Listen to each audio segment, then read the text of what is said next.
We touched on the gear, and then one of the other things that we were talking about was the tone shifting. We talked about when you're in the bedroom, when you're in the studio, how the frequencies are being played with. As soon as you get that, you know, you've dialed this tone in at home, you've got everything going on. And, you know, I'll hear, especially working in retail, where it was like, man, you know, lower wattage amps versus higher wattage amps. I know the first stigma is, well, I don't need a 100-watt amp. That's just too loud. And then, you know, the flip side is, okay, I got the 25-watt or the 15-watt amp to break up, and it's in the sweet spot, but then now I'm not heard at the gig or at the rehearsal. We were talking about the all the different variables that affect the tone and how you have to kind of know what you're hearing here is not going to be heard elsewhere. Yeah. I can address 3 points. Yeah. I think every guitar player or musician should invest at some point in their life in a 31 band graphic equalizer.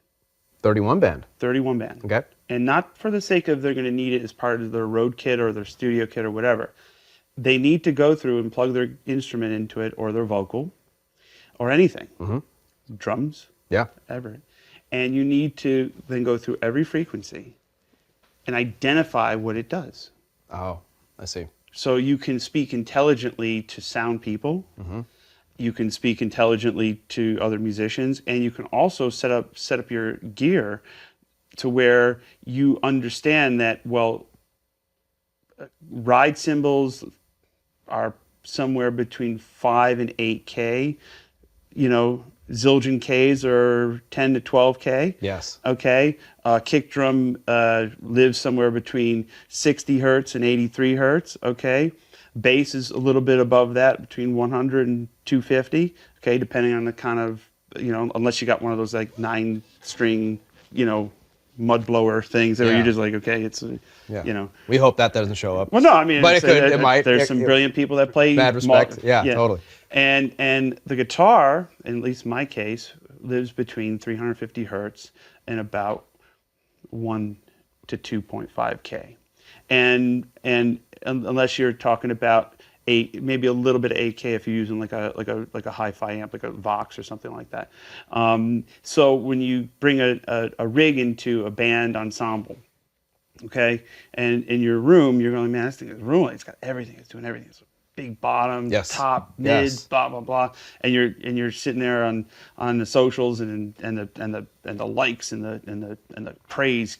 It's viral, and you're king, you know, or queen, and just they're tripping and falling over themselves to praise you and your genius. The minute you sit down with a real drummer, all that goes to shit. Yeah. Okay. Yeah. Then sit down with a Hammond B3 player or a keyboard player, piano player, and a bass player. Next thing you know, I can't hear myself. Yes. Well, wait a minute. It sounded the same settings, same amp, same chain, everything in the same room. Yeah. Well, what's happening? It's being eaten alive by frequencies that you probably need to identify.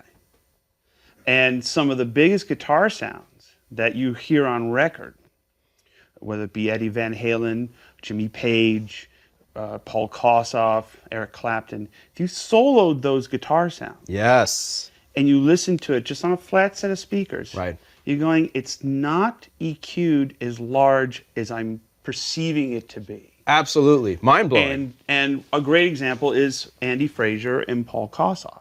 You know, so it's like, you know, when, you know, it's like all those, you know,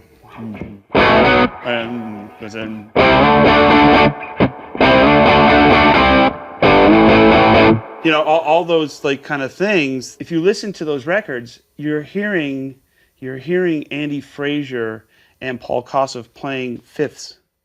So Paul's frequency band is higher than Andy's, but Andy's playing the same fifth on the bass down, but they're playing both through Marshall amps, and they're both distorted. So you're getting this huge swath of EQ bandwidth that sounds larger than life that's being credited to the guitar. Right. And that's one of the things when I started realizing that and started to kind of shave off things that were unnecessary and causing the band and the music to sound like too dense and too like it's fighting itself. that's when my life got a lot easier. Interesting. When about was this? When I was about 16. Yeah. Because I was in a loud band when I was 16. And you ran through a bunch of gear at this point too. Well, I wanted big bass. I was at the time I had the Federa and I had the Tube Screamer and I had a Strat and I had a lot of amps. Yeah. And I wanted to be Stevie Ray. Yeah. You know, we all did. Yeah. And I wanted that big sound. I wanted bass to be bass. Yes. You know, like that big thick. And I just, it would always, the practical application and the woodshedding or the actual research and development into the rig was two different things. Yeah. So I found when I narrowed my frequency and I would listen back to recordings, I go, it sounds bigger to me, even though I know it's thinner.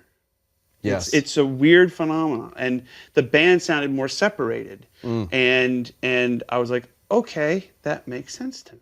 You know, that's why little amps work great in the studios, because you can just drive up the middle of all this stuff and it just sits so well in the mix, you know, and it sounds a lot bigger than it does in the room. Right. That makes total sense. And it's funny. It's like a puzzle, and it's like being surgical. Well, it is a puzzle, and it's also about really having respect and respect for the song, the music, and your fellow players. You know, you just don't want to come in and assert your will, going, well, I'm just going to play as loud as I want, and I'm going to play rhythm guitar on 10. Like, these things actually do something. You know, it's like when you're playing lead, you want the headroom to punch and punch through. That's your job. You know, but when you're playing rhythm, this thing should not be on 10. It should not be. It shouldn't be this on 10 and then I just hit a boost. You got to bring it down because you want to join the ensemble and blend in.